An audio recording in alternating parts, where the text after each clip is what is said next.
Instagram and Twitter if you had any questions that sort of took a little bit longer to answer, even though I tend to use quite some time to answer questions. But I wanted to have this, not Q&A, but have one or two questions that I could spend some time actually answering.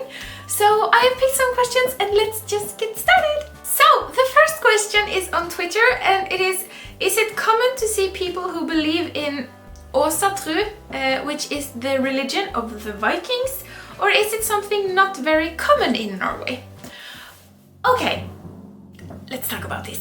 So, Åsatru is basically the religion that Vikings had, and Vikings are the sort of barbaric people that lived in Scandinavic countries before Christianity came to Norway.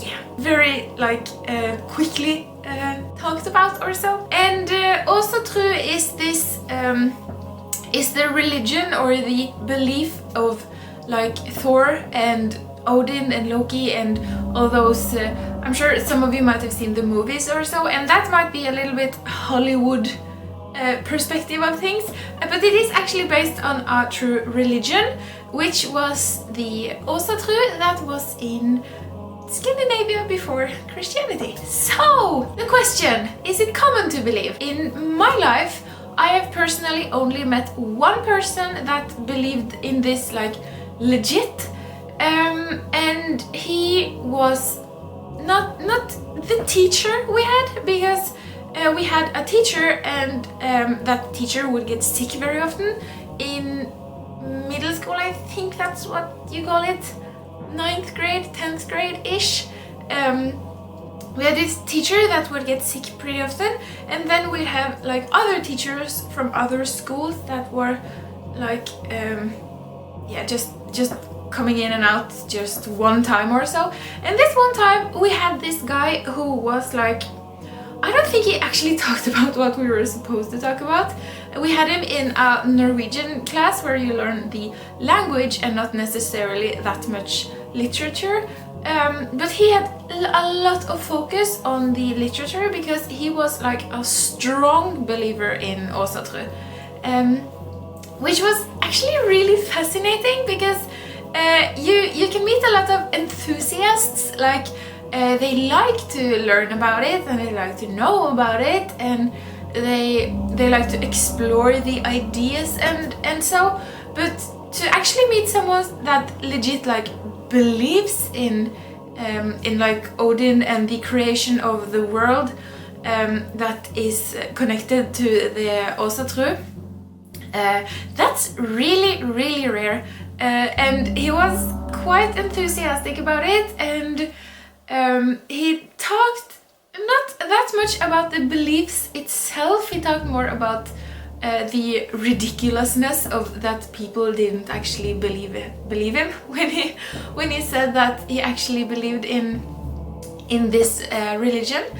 And yeah, it's really, really fascinating, and I don't know if you know that much about it. I personally, I know I couldn't have known a lot more about it, but we can check it out together, shall we? So, let's have a little bit about this Nordic mythology. And okay, the site is in Norwegian, so I can try to translate it-ish. I can read it in Norwegian and then I can tell you what it means, because reading it in Norwegian is sort of it's sort of fun to hear when the names and so are pronounced.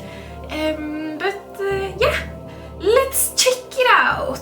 Ifølge den norrøne skapelsesmytologien fantes det i begynnelsen ingenting. Det eneste som fylte verdensrommet var kulde og varme.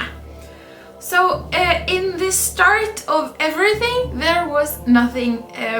The only thing that filled the space of everything was heat and cold. That's fair enough. I think a lot of scientists and maybe some religions and so, I think pretty much a lot of people can agree on in the start it was nothing. But yeah, as you go deeper into this belief, it gets, I don't know, a little bit more far-fetched. I don't know. But yeah, let's check it out! På den ene siden i nord lå Niflheim, med frost og tåke på den andre siden i sør, Muspelheim, et hav av frådende flammer som ble voktet av surt. Mellom den var det ingenting, bare et stort bunnløst svelg. What?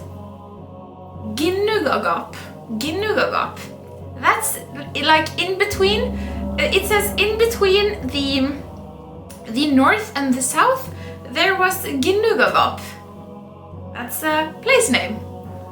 Ginnugagap. Her I dette veldige tomrommet midt mellom lys og mørke skulle alt liv få sin begynnelse I møte mellom is og ild. That's sort of Game of Thrones.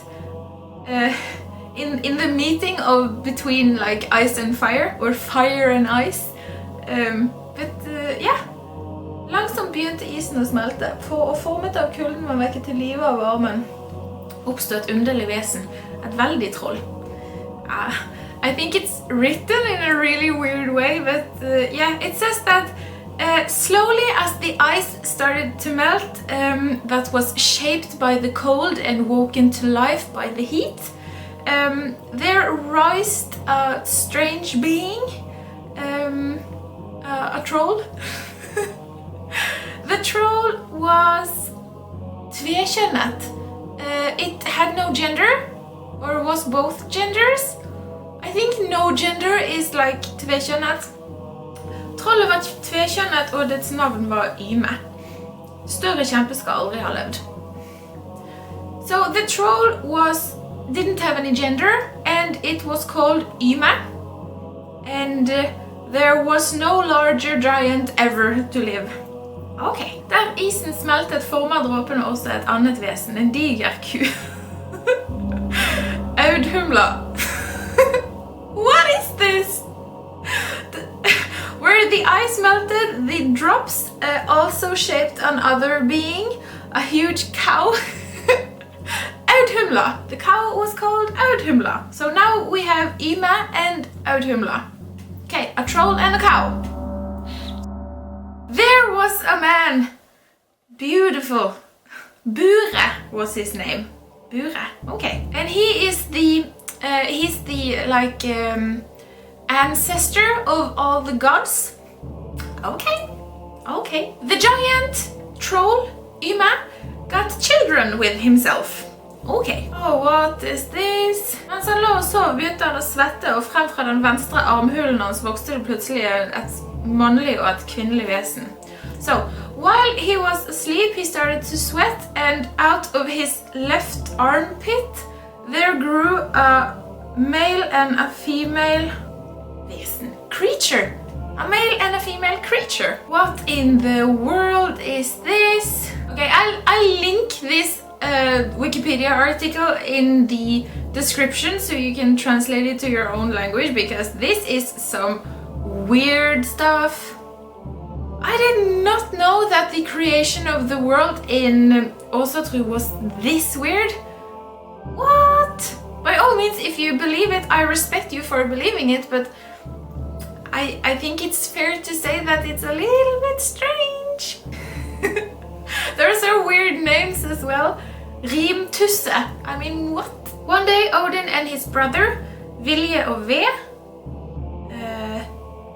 did uprise or so against Yme and his family or kinship. I don't know. And it was a huge fight, and Odin and his brothers won, and they killed the giant, and yeah, the blood from this giant drowned a lot of people, and it was just all barbaric. And no one heard from Audhumla ever since, so they don't know, but they guess that the cow died as well. What is this?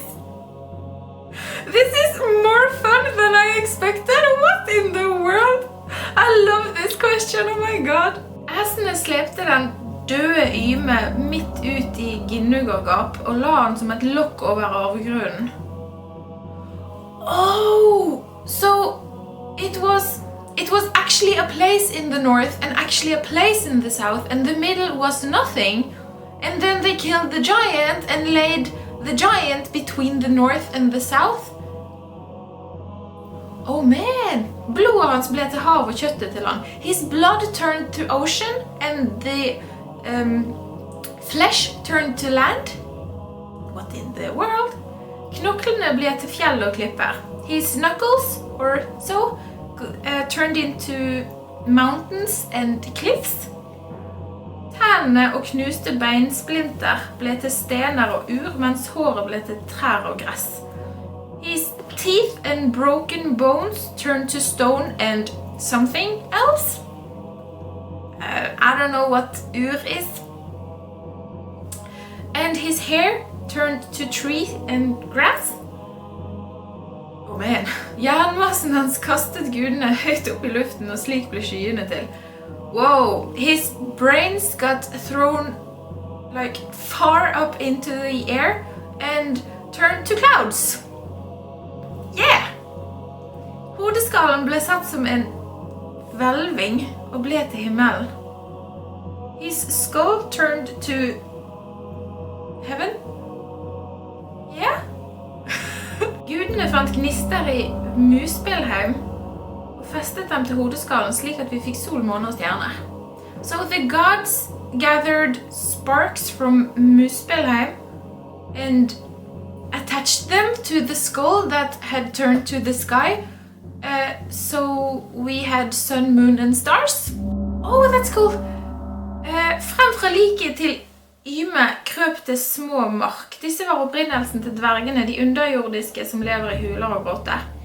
So out of the body of Yme, there were small, like, bugs, not bugs, but yeah, if you've seen like crime stuff or so, and you see that the body have been there a while, you see these small, like, white little, like, oh, I don't know the word.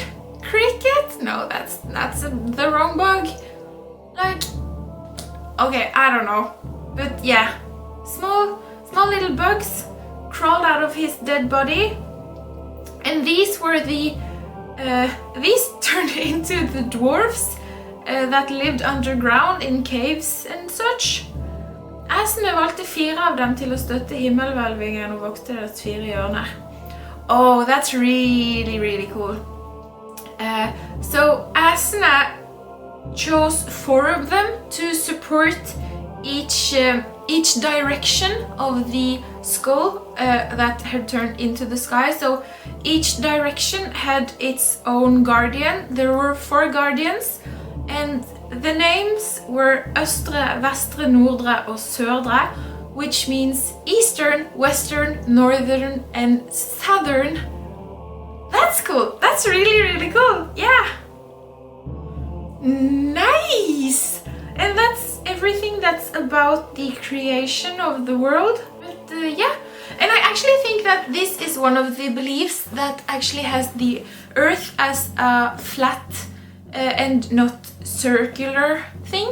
And I can see that they understood the Earth as flat if you have this north base and south base, and then you have a giant dead giant lying in between, because then it would be flat, it wouldn't be circular. But yeah, that's interesting. But yeah, to answer the question, it's not very common to believe in it, but there are actually really many people that both I know and that I see like out and about that are really interested in this mythology, and I can see why when I read about it, because it's really fun to know about it, and there are so much to know about it. There are like so many gods with so many stories, and if everything like keeps up with the